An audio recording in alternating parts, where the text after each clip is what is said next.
bring us onto State of Mind Sport, because it was unfortunately off the back of Terry's tragic suicide that the charity that I now work for started. There was nothing in place for rugby league. You know, all these hard macho alpha male who, if you show weakness, emotional, if you show weakness on the field, you get targeted, don't you? In any aggressive sport like that, if you show weakness, so you take that persona into your personal life, and when instead of putting your hand up and saying, "I'm really struggling here, I need some help," don't.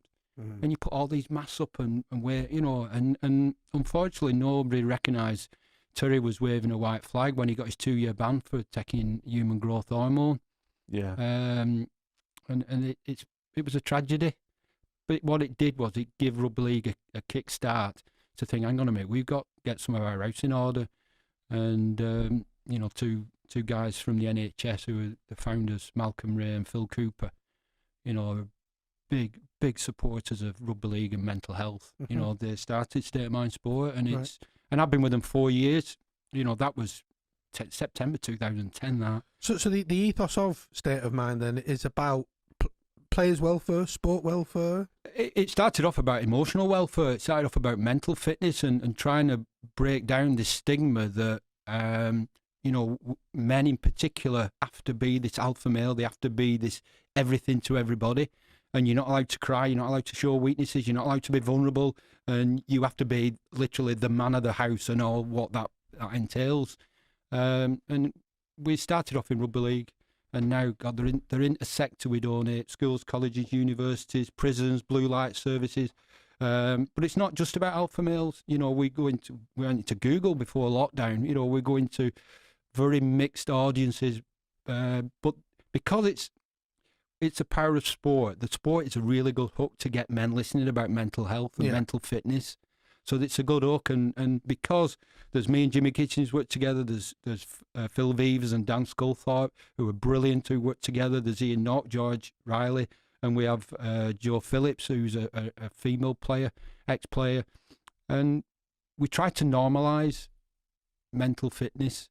You know, we try, rather than come up with clinical things, we just normalise it. That, you know something, at times life is a roller coaster emotionally, and there'll be times when you're feeling low and flat and vulnerable, and if you talk about it, you have the right people, the right structure, the right disciplines around you, it's amazing how you can get out of that roller coaster. But the first thing to do is to put your hand up and recognise that at times, like with our physical fitness, there's times where we'll be physically ill, and there'll be times when we're emotionally ill. And when we're physically, you know, if I break my leg, I need it potty plated, screwed and pinning maybe to get back to physical fitness. But what do I do if like lockdown? You know, I haven't actually been out to work since 12th of March last year. You know, everything's been done via Zoom. I have to say, I'm surprised how well it's done. But I'm still in my four walls in my house every day. Yeah. You know, Zoom fatigue is a thing.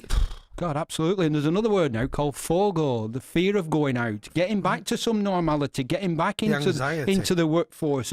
But we can reduce anxiety levels by hand sanitizing, by wearing masks, by doing everything we can. I've had a jab, you know, just doing everything we can to reduce the uncertainty of the outcomes. And if we do that, our mental fitness will improve. You know, we try not to use mental health, we use mental fitness. Because we all have mental fitness like we all have physical fitness. And I love working for this charity. You know, Jimmy Gittins, he's my hero. He broke his neck playing rugby league 18 years ago for Charleston. Right. And broke his C3, C4 in his neck. One was coming out of his back of his neck, one had gone to his... And he was paralysed from the neck down from making that tackle 18 years ago. And he's now quadriplegic. He has a wheelchair. Oh, my God, he's got a great sense of humour. Everything he does is with a smile on his face, and I work with him pretty much every day via Zoom. I don't see him much at the moment, except via this 2x1 inch box on the but he still gives me goosebumps. I listen to his story, how he fought back from being told he would never be able to sit up and have children and walk, and he's got kids and he's married, and don't get me wrong, it's not easy. He can walk on crutches, but he motivates me every single day. And it's fantastic. So we genuinely, I don't want this to be a plug about State of Mind Sport, we genuinely believe we make a difference So where can people find more about State of Mind here? Yeah, go on website, stateofmindsport.org. We're on Twitter, we're on social media, we're on Instagram and all that lot. And just get on there. We're doing a 4120 thing at the moment to coincide with Mental Health Awareness Week in May, because one person dies by suicide every 40 seconds in the world, and 120 is the 120 minutes a rugby league or rugby union game lasts. So we're trying to get people to do 4120s. So there's a lot of people cycling 120 miles in 40 hours or walking 40 miles and so all that is on our website. And charities, we obviously struggle for finance like all charities have done these last 12 months. So if anybody can donate, honestly, it'd be absolutely fantastic. So thank you very much for allowing me to plug that. Oh, no problem. I'm a great supporter and an advocate for that. Thank you. Definitely, yeah. And you mentioned there a bit of a technique, I think, speaking about reducing the anxiety through trying to consider what the outcomes may be. Is that something you consciously mentioned, or is that something you work on as State of Mind? We all know what anxiety smells, looks like, feels like, tastes like, don't we? Because we've all had it in our various different guises, and it's different for you and me. This is not one size fits all, and it's not about top trumps. But in the dictionary, anxiety, the definition, if you go in the dictionary, worry, nervousness, or unease about something with an uncertain outcome. Now, this last 12 months, if ever that sentence epitomised COVID over these last 12 months. So that's what anxiety literally means. So how do we reduce the uncertainty of the outcome? I've had my jab. I wear a mask. I hand sanitize my hands. I do everything I can to stay away from people in close proximity as I can to reduce the uncertainty of the outcome. Yeah. And we can do that in every single walk of life. Get a good base around you. Get the right systems, the right structure in place. So if you are feeling low and vulnerable, you have got something in place. So the uncertainty of going even farther down that roller coaster, you can stop it halfway down, because I'm going to talk to you when I'm feeling really low, because you've got some really good tips about how I can improve it. Get out walking, mindfulness, getting active. Gyms are opening from tomorrow. I'm golfing tomorrow, and sorry, I banked table again. Right. I'm golfing tomorrow. I'm at the gym Tuesday, golfing Wednesday. So my physical fitness is going to be great this week. Well, that's going to make me head.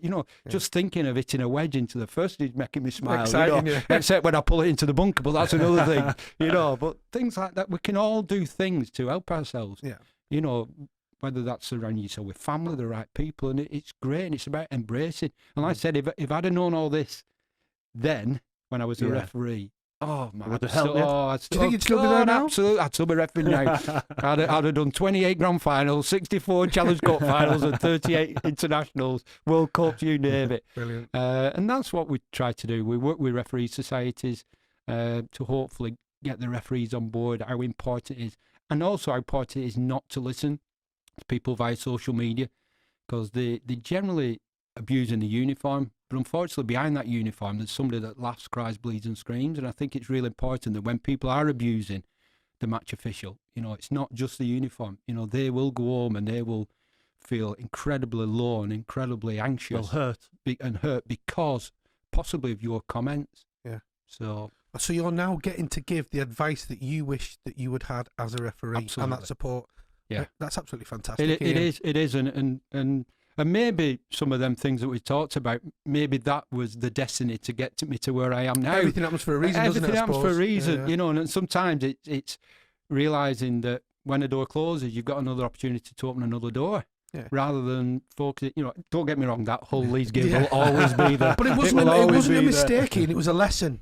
Because you're using that now, aren't you? So See, at the time, you think it's a failure. Yeah. It's only a failure if you never get up again. Now, at that time, I didn't get up and I lay down, having that as a failure for many, many years. Mm-hmm. And it's only these last 2 or 3 years that I've realised that every process has an outcome, and maybe that process then was for me to be at this junction and this outcome. Being, emotionally the happiest I've ever been in my life, I'll be honest with you. Right. Life is even lockdown. People say, oh, you've had it tough. You haven't been out to work for over a year. Tough. I live in a nice detached house. I've got a 55-inch telly. I've got more sport channels than I can. I'm not going down the pit. This is not the Blitz. Yeah. You know, Yeah. and don't get me wrong, I know there's Yeah. thousands of people suffer bereavements, you know, and I'm not trying to make that it's not, but, you know, all I can do is control my bit. You know, luckily, my dad died a few years ago, but my mum's got through it well. She got Alzheimer's, so she's had both her jabs. She doesn't go out. Me and my sister care for her, and so the people that I'm connected with are doing really well, and that's all I can control. Oh, brilliant. You mentioned some experiences there throughout this episode that you're now, I think, drawing experience from for your state of mind and the support you give to others. How does that then support the referees? Again, I just think it's giving them somewhere that they can go.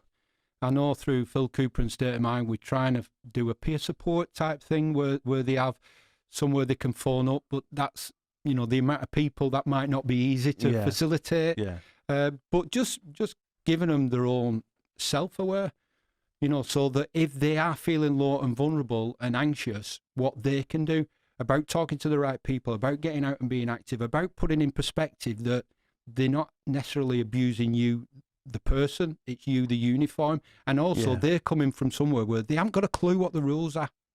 You know, I yesterday I was on so many discussions regarding incidents in the games, and it was like, and they were disagreeing, and I said, look, I'm absolutely fine with you to disagree. You know, I respect your opinion. I disagree with your opinion because of X, Y, and Z, but I respect it, and I certainly ain't going to fall out with you. No. Because you have a difference of opinion on me. Yeah. You know, and they say, yeah, well, we'll take your opinion because of your experience. No, this is not the gospel of consent here. Yeah. You know, I have had hundreds of games of experience, both video ref and reffing. So maybe, you know, the way I get to the process and outcome. An implied knowledge. You know, absolutely. The way you rationalise it, your perspective is different, therefore you may see it differently. But I'm still allowing you to have a different opinion without abusing you. Yeah. You know, which is different, you know, rather than saying you're wrong because you're a whatever. But as we said before, I was right about grubber kicks, wasn't I? We agreed that, didn't we? Well, come on, I'm not trying, Dave. That we should have. I'm not try. Yeah, it was definitely a try. On that note, Ian, it's been an absolute privilege. I've loved listening to you. I've loved getting the insight and you know, rationalising some of things that I'd sort of preempted from my childhood and things like that. So thank you for coming on. My pleasure. Best of luck with State of Mind and everything that you're doing. I think it's absolutely fantastic. And from me and Dave, just thanks very much. Thank you very much. Really enjoyed it. It's my pleasure.